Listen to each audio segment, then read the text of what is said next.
Lalu begini Bu, kadang-kadang di dalam orang yang yang terjerat sama perselingkuhan seperti itu ya, kadang-kadang karena ada teman lawan jenis yang sudah dekat. Iya, Nah, itu gimana Bu ya cara cara kita supaya membentenginya ya? betul. Nah, jadi memang ketika kita sudah menikah, kita kan Ya. harus ingat tuh bahwa bukan saya lagi, tapi harus kita.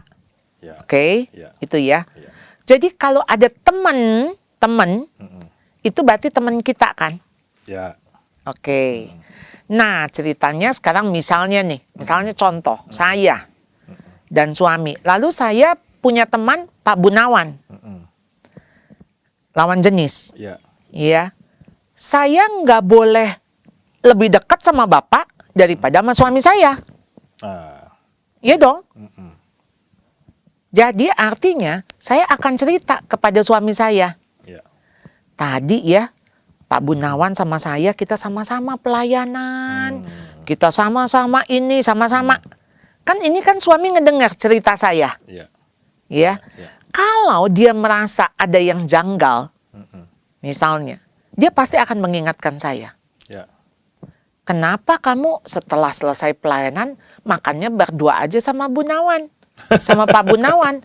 Kan itu ada staf-staf yang lain. Ajak Betul. dong. Betul. Sama-sama. Betul. Iya, iya, Nah, iya. betul. Jadi di dalam ketika kita punya aturan tidak tertulis, yang artinya saya harus bisa mempertanggungjawabkan kepada pasangan saya. Yang artinya saya akan cerita, begini loh Pap, itu tadi semua udah pada pulang buru-buru, ya. Sedangkan ini kita memang harus makan siang. Itu ada satu restoran di depan gereja, kita makan sebentar, ya. Kita bicaralah untuk pelayanan berikutnya. Jadi saya cerita, karena awalnya kan pasti saya nggak ada apa-apa. Iya. Iya. Betul nggak? Betul. Betul. Nah, waktu nggak ada apa-apa ya saya cerita dong. Karena kalau ada apa-apa mana mungkin cerita. Gitu. Iya. Nah, disinilah peran daripada pasangan. Nanti dia akan apa ya? Akan turut berasa sih sebetulnya. Betul, betul. Iya, iya. Kayak ada six sense.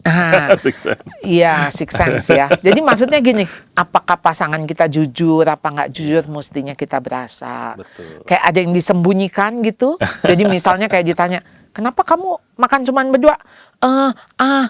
Gitu misalnya kan ada kayak mau cari-cari alasan misalnya begitu. Itu kan ketahuan dengan kalau kita nggak ada maksud, makan cerita aja. Betul, betul, betul, betul. Iya. Nah, jadi memang ketika dekat itu maksud saya, kenapa si pasangan bisa nggak berasa ketika pasangannya dekat? Malah di encourage untuk terus menerus Bu. Kalau begitu misalnya kah? deket. Hah? Maksudnya, lu pergi aja dia berdua gitu. Nggak, kadang-kadang ya Bu ya, kalau misalnya ada temen misalnya ada suami yang punya temen lawan jenis yang terlalu dekat. Kadang-kadang istri juga mengencourage supaya dia bisa, ya silakan aja kalau misalnya kamu mau pergi. Nah maksud saya seperti ini kan terjadi. Betul. Ketika silakan saja, apakah si istri sebetulnya misalnya gini, itu teman saya, teman baik saya, jadi nggak mungkin lah, gitu kan? Iya, iya. Kadang-kadang gitu Bu Iya, ya. nggak mungkin lah. Iya, iya. Tapi enggak, ya. Justru menurut saya kalau Anda sayang sama teman Anda itu dan sayang sama pasangan Anda, tolong please jangan diizinkan untuk misalnya gini, suami, anterin deh. Nah, ini dia yang suka terjadi. Anterin pulang. Oh, tentu saja sekali ini lagi hujan besar, ya nggak ada taksi, lagi COVID, sekali. Tapi itu pun sekali, hati-hati. Saya harus anjurkan, kalau Pak Gunawan, saya numpang mobil Bapak, saya harus duduk di belakang. Iya, betul. Jadi Pak Gunawan juga harus mengatakan, Bu Charlotte maaf. Jadi memang saya saat ini supir Grab, ya, supir taksi. Jadi mohon ibu di belakang. Karena bisa juga buat si wanita kan sungkan seolah-olah kan Betul. masa memperlakukan Iya. apa maksudnya rekan kerja seperti supir. Enggak. Iya, Jadi berarti pihak yang laki-laki ini yang mengatakan silahkan duduk di belakang. Karena itu aturan kami. Iya, iya, iya. Kami artinya aturan di apa namanya Suami dan istri. suami ya. dan istri, Iya, betul, iya, iya, iya. gitu. Ya. Ya memang kalau misalnya kita nggak bisa ngerti aturan ini ya Bu ya, maksudnya harus ada pembatasan dan juga ada apa?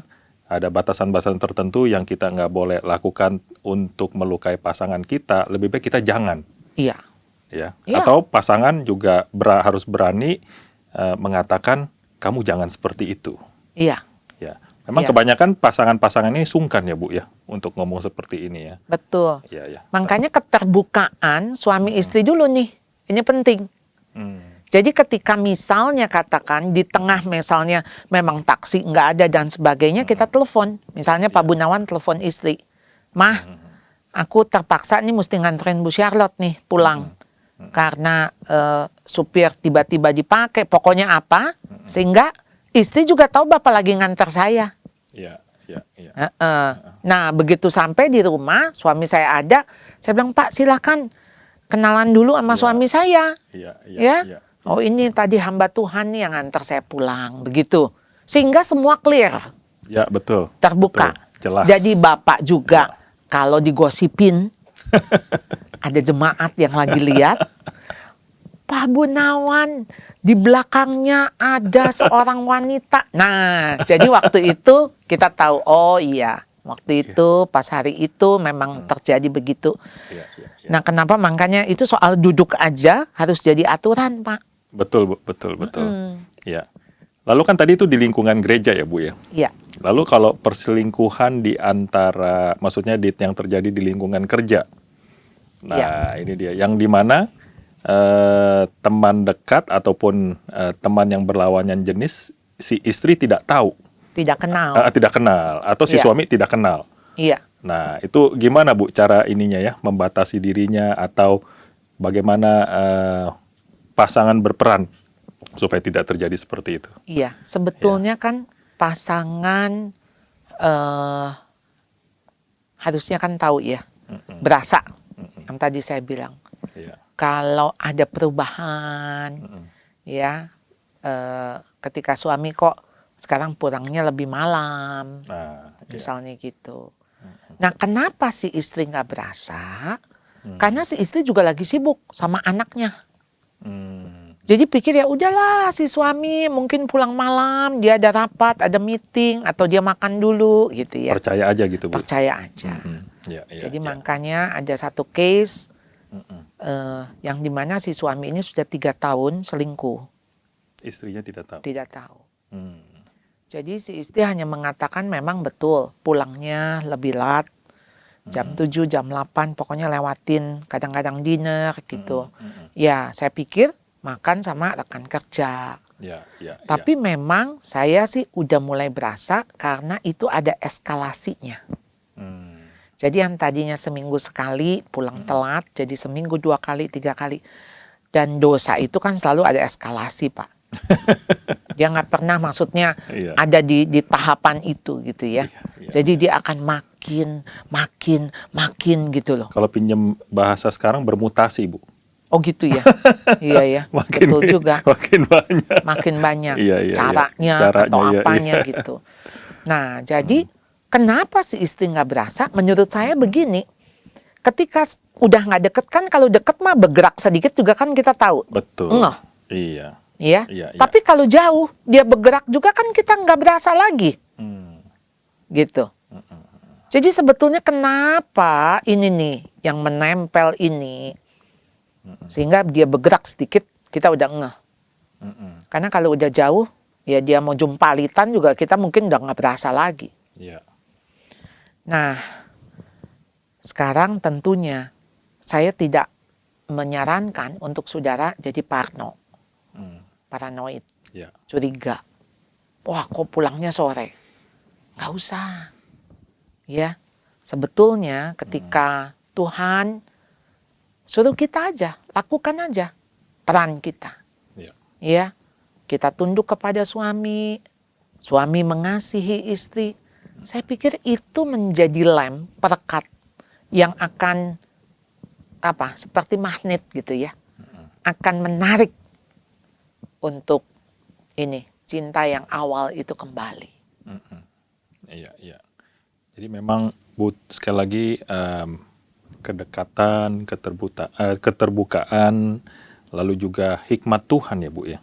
Iya. Ya, yang memang itu semua secara dinamis bergerak di dalam hati kita supaya yang seperti Ibu bilang tadi tuh, kalau misalnya udah sedikit merekat, maka kita pasangan pasti tahu. Nah, ini ada sesuatu nih yang terjadi. Kalau kita dekat, melekat, kalau dia kenapa-napa kan kita berasa nih. Betul. Kecuali kalau udah jauh kan.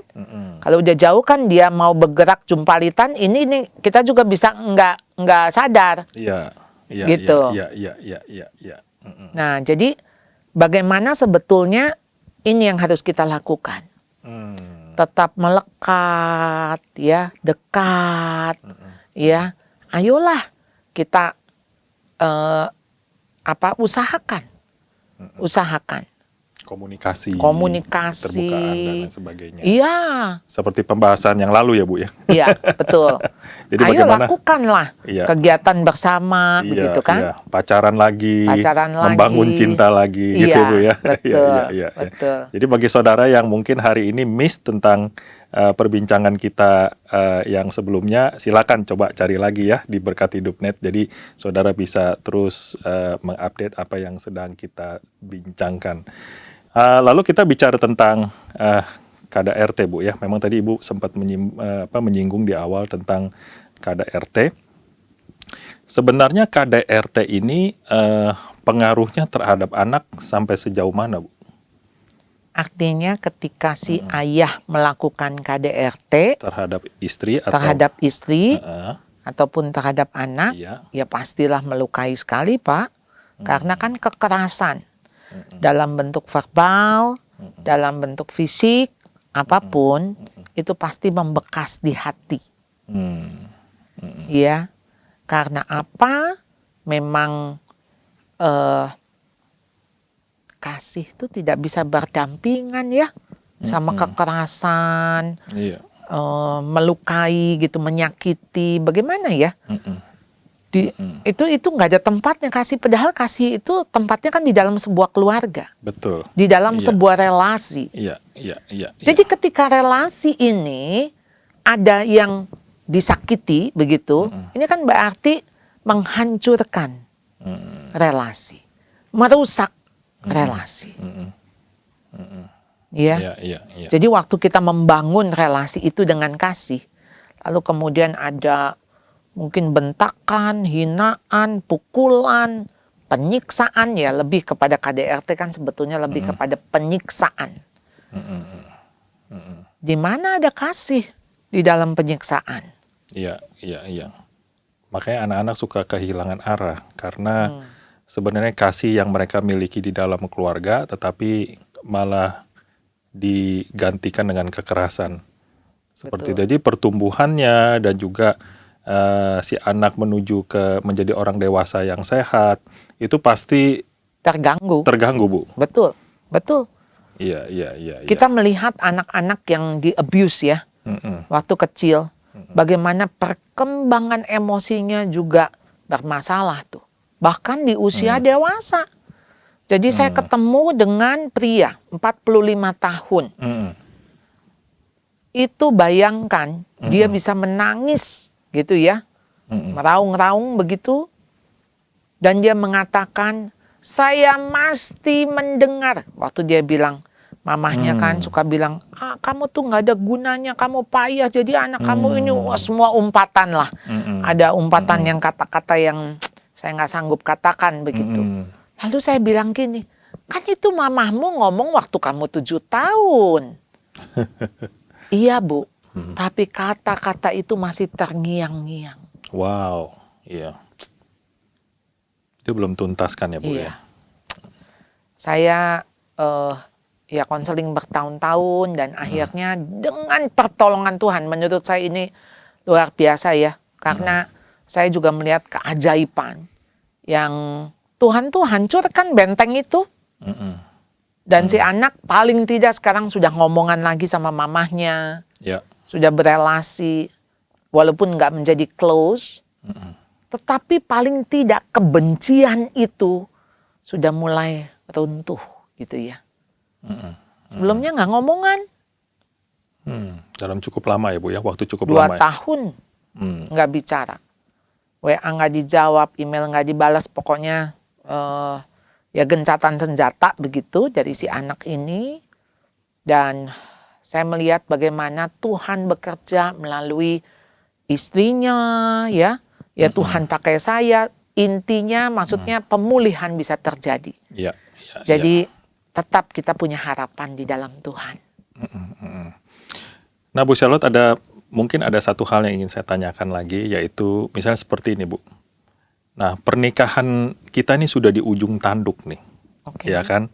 Mungkin oleh perselingkuhan, oleh KDRT, tetapi kemudian pasangan memilih untuk bertahan, meski dia bertahan dalam hidup menderita karena menunggu dan supaya berharap, berdoa supaya pasangannya ini berubah ya Bu ya, atau yang Ibu bilang tadi di awal pisah sementara.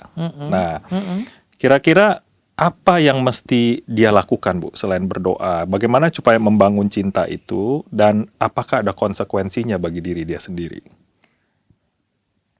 Ketika bertahan ya Pak. Ketika bertahan Bu, ya.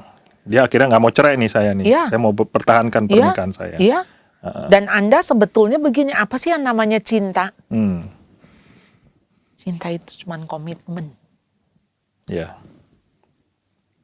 Jadi bukan lagi lust, nggak ada Betul. nafsu. ya, Bagaimana Anda bisa mencintai suami yang ya kalau Anda deketin aja dia mukulin. Kecuali Anda melihatnya itu sebagai pasien Anda. Dan waktu Anda lihat itu jadi pasien yang ada, timbul apa? Belas kasihan. Jadi ya dari mana sumber Anda bisa bertahan kalau bukan dari Tuhan? betul. Ya, Jadi kita tidak lagi melihat diri kita yang disakiti. Kalau kita melihat antara saya dan pasangan di tengah-tengah ada Tuhan, maka kita melihat juga Tuhan lagi disakiti. Jadi bukan kita yang disakiti. Dan Tuhan yang bilang, aku yang sudah mati di kayu salib bagi dia. Bagi dosanya dia. Aku udah tanggung. Jadi kita nggak perlu baper. ya, Karena Tuhan udah tanggung dan Tuhan bilang it's finished, udah selesai. Udah selesai di kayu salib. Sehingga waktu dia menyakitimu, Anda nggak merasa sebagai korban, lalu mengasihani diri, self pity, lihat tuh, saya tuh udah melayani dia, dia masih selingkuh, saya setia, dia nggak setia. Nah udah deh, kalau udah self pity, self centered, kita ngelihatnya diri kita sendiri, kita menjadi egois, kita menjadi sombong, iya, kita merasa lebih baik, lebih benar dari dia. iya, Kita nggak merasa kita juga mungkin punya kontribusi. Kenapa itu pasangan sampai begitu? ya, ya, Karena saya melihat juga ketika yang KDRT, ini kan sebetulnya dia sendiri juga benci sama diri dia. Yang Benci melakukan sih. KDRT Yang itu. melakukan. Siapa sih yang berbuat dosa yang sebetulnya nggak benci sama dirinya? iya, iya, iya, Ya nggak? Semua model candu, itu sebetulnya benci sama diri. iya. Dia ingin melukai dirinya sendiri. Iya, iya mau candu apapun, Iya, bentuk iya, candu. Iya, iya, iya. Justru sebetulnya ciri-ciri candu, dia itu kepingin ngelepasin, tapi nggak bisa. Karena dia tahu dia terikat, Addicted ya Bu ya. ya, terjerat. Nah termasuk ketika KDRT. Dia juga tahu kalau dia tuh nyakitin. Dan dia sebetulnya nggak mau. Cuman nggak mampu. Ya. Nah, boleh nggak sih kita nggak ngelihat diri kita? Kita yang sudah kayak begini, sudah begini, sudah begini. Ayolah keluar dari diri Anda. Sehingga seperti mata Tuhan Yesus yang memandang orang Ya. berdosa. Ya, seperti domba tidak bergembala. Jadi belas kasihan itu timbul. Sampai sejauh mana Bu kita akhirnya sampai mengatakan sepertinya kayak saya ini butuh pendamping rohani atau Oke. seorang konselor. Iya. Nah, itu sampai sejauh mana Bu? Tentu saja menurut saya sih, Iya. setiap kita sebetulnya nggak usah ada masalah. Hmm. Kita butuh mentor, spiritual mentor. Hmm. Kita butuh accountable friend. Accountable friend ya, penting sekali. Iya. Iya. Sebelum ada masalah loh. Ya, sebelum ada masalah. Karena kalau kita bijak, sharing, dan juga sama-sama menggumuli, mendoakan, pasti ya kita bisa atasi bersama-sama. Betul. Teman Iya. doa. Dan sebetulnya teman doa kita yang paling dekat adalah suami istri, Pasangan kita. pasangan. Iya. Tapi seandainya ketika kita ada masalah, kita boleh punya teman. Iya. Maksudnya entah mentor, spiritual mentor itu tadi, atau accountable friend. Dan juga, sorry Bu, yang pasangan kita tahu juga ya Oh, siapa pasangan dia. kita tahu, Iya, dan iya. kita harus cari yang sejenis. Ya. Nggak boleh Iya. cari lawan jenis. Iya, Ya, baik. mau sahabat kayak apapun nggak ada. Sahabat kita itu adalah pasangan. Iya, jadi sahabat kita pasangan. Iya. Lalu ini adalah sahabat dalam konteks pertemanan. Ya, yang kita bisa Iya. percaya, yang pasti seiman, yang kita tahu dia pasti sedang menolong kita. Ya, bukannya lagi ngomporin, oh ya udah tinggalin aja suamimu, gitu kan? Nah, itu yang nggak sesuai firman, gitu ya. Berarti yang sesuai dengan firman. Nah, Tuhan kirim itu menjadi teman bicara, teman berdoa, begitu. Ya, mungkin ini teman yang bukan tiap hari kita ketemu. Ya. Ya, coba Anda berdoa, minta sama Tuhan. Ya. Ya Tuhan, saya harus bicara ini dengan siapa? Apakah datang ke hamba Tuhan gitu? Ya, Tapi ini ya. kan kalau nggak kasihan hamba Tuhannya ya, dikit-dikit jemaat kalau ada apa gitu. Artinya Anda berdoa kepada siapa Anda bicara tentang hal ini dan menggumuli yang akan menjadi teman doa Anda. Iya. Nah, ada satu lagi Bu pertanyaannya yang terakhir ya. Kalau semisal kita sebagai pasangan ingin kembali untuk memulai pernikahan yang bahagia, tetapi ternyata pasangan kita yang udah selingkuh atau melakukan KDRT itu telah menikah kembali. Oke?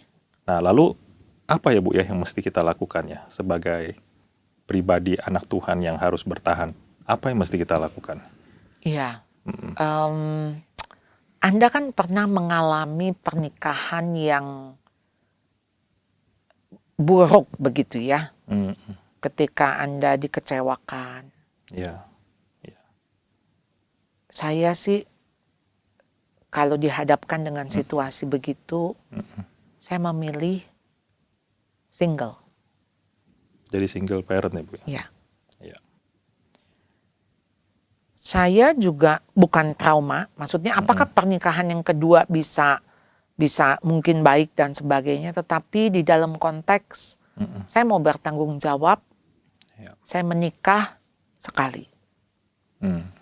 Lalu pasangan saya masih hidup, walaupun dia dengan orang lain. Tapi saya masih berharap satu hari dia kembali. Hmm.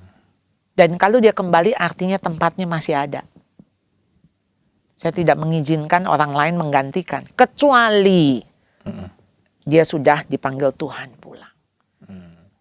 Yang artinya tempat itu boleh saya isi dengan orang lain begitu kan, karena dia ada di surga. Tapi selama dia masih ada di dunia, tetap ada kemungkinan dia kembali dan kami dipulihkan. Dan mungkin itu menjadi satu kesaksian Ya.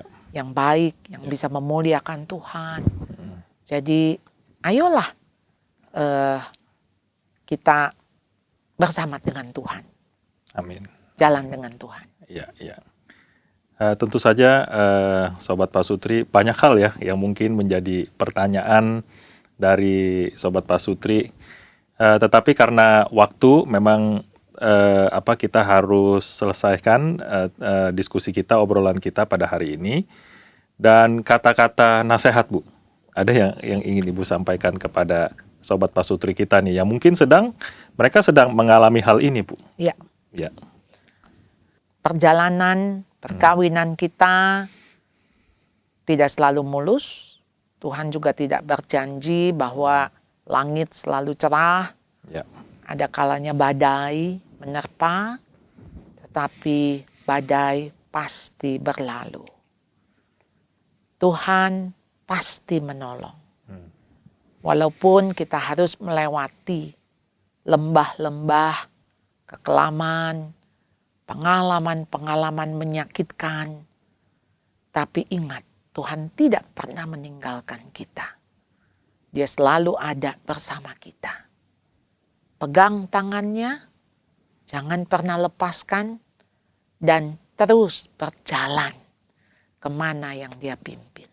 Amin, amin. Taati saja. Amin. Baik, Bu Charlotte dan Sobat Pasutri, kita sudah sampai di akhir perbincangan kita hari ini. Dan sekali lagi untuk reminder dan info untuk Anda bahwa Family Corner pindah waktu tayang, ya, Sobat Pasutri, menjadi setiap hari Senin ketiga jam 8 pagi. Jika saudara ingin bergabung bersama dengan komunitas kami, ya, saudara bisa mengikuti atau memfollow Instagram kami di Young Couple Fellowship GKY Mangga Besar. Dan jika saudara terus ingin mengikuti obrolan-obrolan dari seri Family Corner, Anda bisa langsung masuk ke www.berkathidupnet, atau saudara dengan bisa melihat langsung ke YouTube channel GKY Mangga Besar. Baik, Ibu Charlotte, boleh berdoa untuk kita pada hari ini? Ya, mari kita berdoa. Ya Tuhan, kami bersyukur sekalipun Tuhan izinkan kami mengalami hal-hal buruk dalam hidup kami. Tapi kami tetap melihat Engkau baik. Karena segala sesuatu mendatangkan kebaikan. Turut bekerja di dalam kehidupan kami. Untuk kami menjadi serupa dengan Engkau. Ya Tuhan, beri kami kekuatan, beri kami kepekaan ketika kami menjalin relasi suami istri. Kami ingin bersama-sama suami dan istri ada di dalam perjalanan iman ini. Kalau Tuhan izinkan salah satu dari kami mengalami perjalanan di mana mereka boleh diizinkan jatuh, biarlah Tuhan terus menopang. Tuhan akan menopang tangannya. Oleh karena itu Tuhan, kami hanya mau datang berserah. Membawa diri kami, membawa pasangan kami.